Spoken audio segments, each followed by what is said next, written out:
Hello.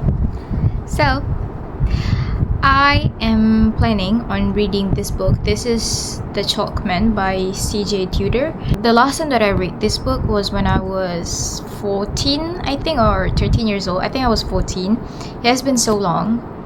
It has been years. I was in high school at that time, and I'm already in college now. And for some reason, I don't remember anything from this book. Like, I don't remember the plot. I don't remember anything, and I thought it was a bit weird, so I thought, why not I read it again. This book started off as a traumatic event that happened at this one carnival, which leads to a lot of other mysterious things that happen. In 1986, a lot of weird and traumatic things happen. I say a lot of traumatics. And then it revolves around the Chalkman. And it started to happen after the traumatic events that happened at the carnival. As for now, we still don't know who did it.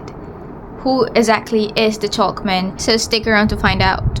It's been so long since I've actually hold a physical book because I've always read online books. It feels kind of nice. I found a really striking sentences that I really like a metaphor. If our world was a snow globe, it was the day some casual god came along, shook your heart and set it back down again. Even when the foam and flakes had settled, things weren't the way they were before. Not exactly. They might have looked the same through the glass, but on the inside, everything was different. I like that. It's a great analogy in my opinion. One of the things that I find interesting about the main character, Eddie, is that I wouldn't necessarily say that it's about Eddie, but it's about the psychological effect, I guess. So it does say that when he was a kid, he likes to collect stems and collect lost keys because he likes the idea that he could get into somebody's house, but nobody knows that he has the keys. He'd never done that, but yeah, he just likes the idea and the power in his mind. It does say here that I like the feeling of control. Kids don't have a lot of control over their lives, but only I know what was in my boxes, and only I could add stuff or take it away. And I find that to be interesting. I don't remember the idea of control that I have when I was a kid. It comes to the point that Eddie confessed, if I saw something I absolutely had to have, I took stuff I really should have paid for. Well, it's borderline stealing, isn't it? Interesting how a hobby could easily change from something innocent into something negative. So the book further explains that Eddie he went to a toy shop and he stole this one magic 8-ball. He stole it for his friend's birthday. So it says here, I walked quickly down the street, faster and faster.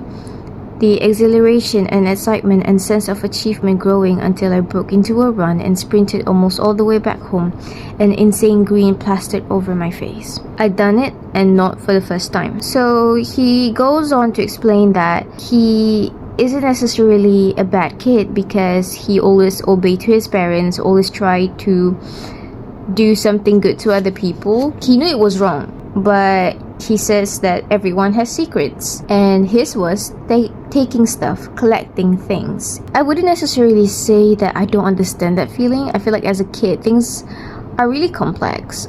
You kind of do things that benefits you either physically or just like mentally and emotionally. I feel like kids are complex, and this was back when Eddie was a kid. It's already 3 a.m. actually. I'm gonna stop at page 38. Yes, I'm a slow reader. And I think I'm gonna unwind myself. Maybe I'm gonna brush my teeth and go to sleep. I'll see you guys tomorrow.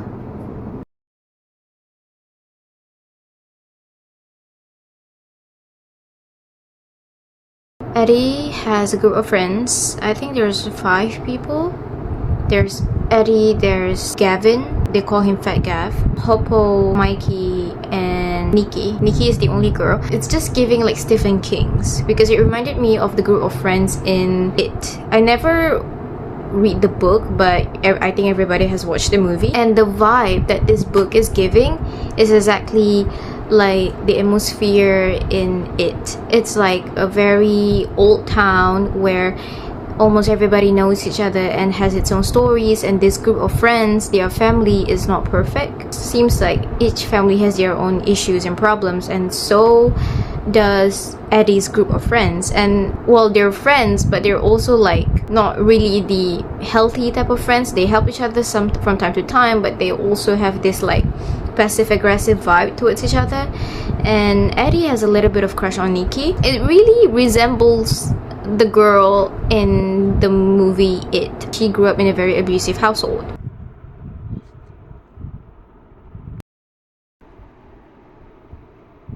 Nasi lemak for my meal, and I have a tea down here. My book. I'm gonna eat first. Alright guys, I just eat a corn. I finished it. I have my drinks over here, and I'm going to do some reading tonight. So this is the page 82 and 83 is the page where the essay starts to begin. Like, I couldn't even pan my camera upwards because there are words of profanity. I don't think I will be reading these pages because it's disturbing. I don't like it. I don't like any form of bullying, especially this non-consensual. I don't like it. There's this line in the book: a principled man is generally a man who has everything he wants or absolutely nothing to lose. Now, I don't know if I were to agree or disagree with that. I think I have to ponder a bit on that line, but I think that line kind of intrigues me in a way. So I just finished reading. Well, I didn't finish the whole book yet, but I'm on page 106. So I'm gonna stop there. It's 2 a.m. I'm gonna go to sleep. I'll see you guys tomorrow. I took a shower.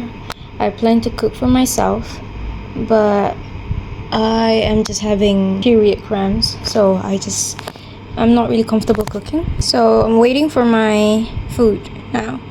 I'm having a sore throat. I'm waiting for my food that I ordered. So while waiting, I'm gonna do a bit of reading. This is so small though. Like, this is like the palm of my hand. It's as big as the palm of my hand. Yeah, it's quite small. Okay. Oh my god, what happened to my sushi? Why are they piling up together? They're quite small than I thought they would be. But okay, I think this is nice. This is going to be the first meal of the day for me, and it's already 4 p.m. I woke up late, so yeah. Itadakimasu.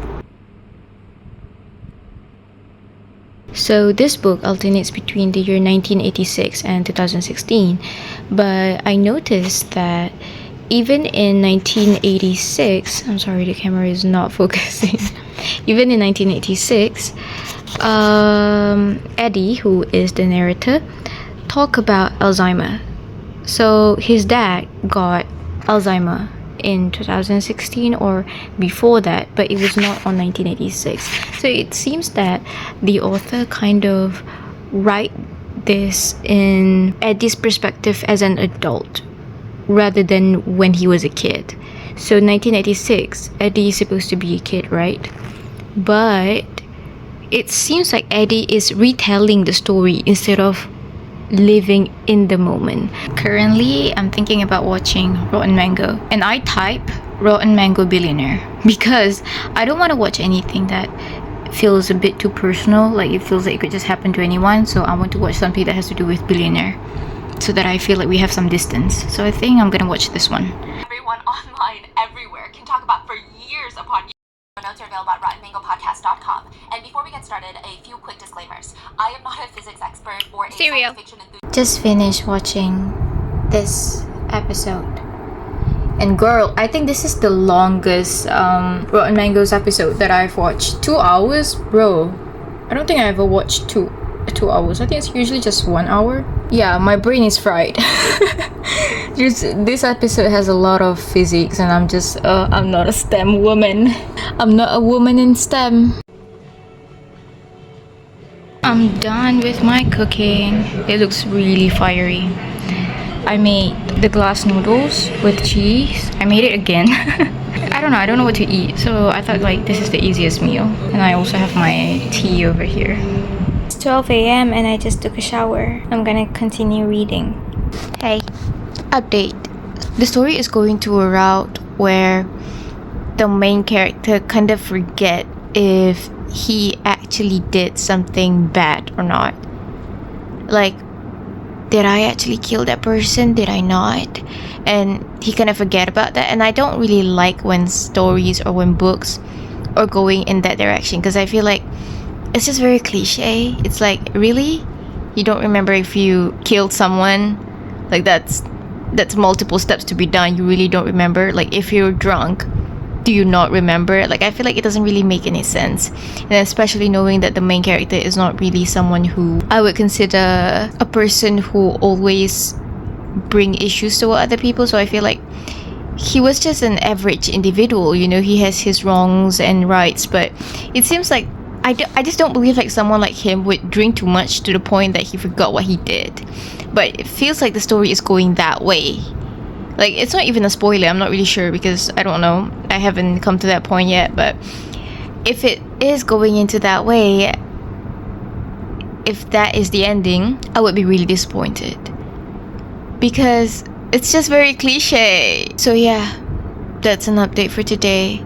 I'm gonna stop at page 219 because it's already 2 a.m. Alright, I'll see you tomorrow.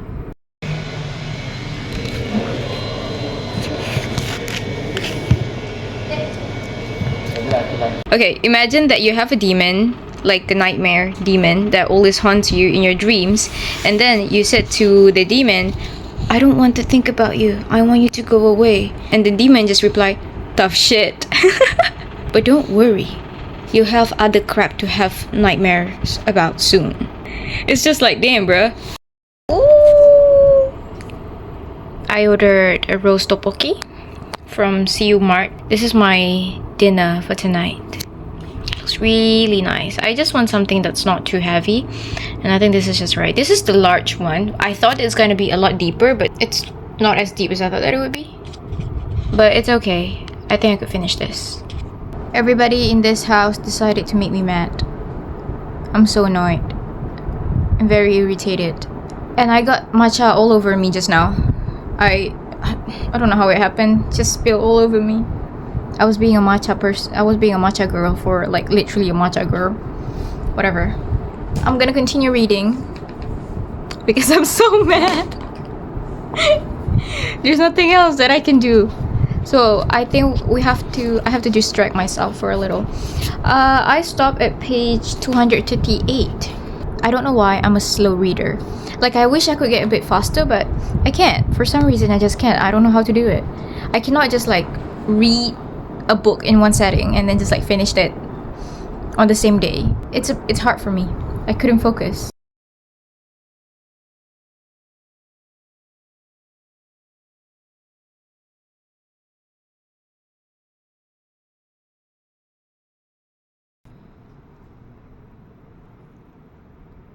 So the main character is going on an accusation spree and just be accusing people, saying to their face, I think you killed this person, I think you are the murderer, which is not the best or smart thing to do, but it seems like he was just trying to gauge their reaction. I think it's just gonna backfire for him. Yay! I finished it. I finally finished the book, and I'm glad that it's not as cliche as I thought it would be. I wouldn't say it's cliche though. I think it's quite nice. I could accept the ending. But in this story, there's only a few characters, and I think like maybe like one or two characters that is actually a good character.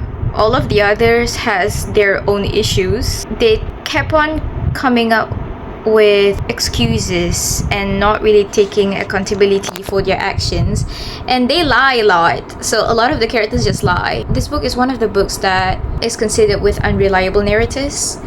So yeah, some of you might not like it, but for me, unreliable narrative is quite nice because I don't know who to believe. There's a lot of hints on who the murderer might be. The way that the main character come up with an answer for those hints makes sense. It's always like Eddie, the main character, tries to put his thinking caps on and just think on who actually is the murderer. The association of thoughts for the hints makes sense. It's not just like very random. I'm thinking of a favorite character, but I think everybody is just very sly with their actions. When there's only a quarter left of the book, it starts to get really fast-paced because the main character starts to be like, I have connected the dots. The hint has been there all along. It's just that we as a reader, some may grasp it, but for me I didn't. Because I don't really want to do the thinking when the main character is already there. But I do feel bad for the person who is not the perpetrator but is being framed as the perpetrator. I feel like there's a lot of innocent people that do not deserve what had happened to them. The book isn't exactly about the chalk men, but the chalk men, or like the chalk figurines, are something that is being used to connect all of the events together. But the chalk itself is not a bad omen. Like, you know, in Obsession, the movie, the One Wish Willow is not a bad thing. If you actually use the One Wish Willow to wish something good upon yourself or for other people, it might actually be true. Like, remember when Ian wished for $1 billion? He actually got the $1 billion. But the only reason why it turns out to be a horror movie was because somebody made a bad wish. Bear made a bad wish. So that's exactly what the chalk figures is about. The chalk itself isn't a bad thing. It's not a bad omen. The character uses the chalk to draw hints, like a confession, but without actually being direct, without actually leading people to believe that it's them. But they want to lead people into the things that they have done. So yeah, thank you for tuning in. I'll see you guys in my next video. Bye.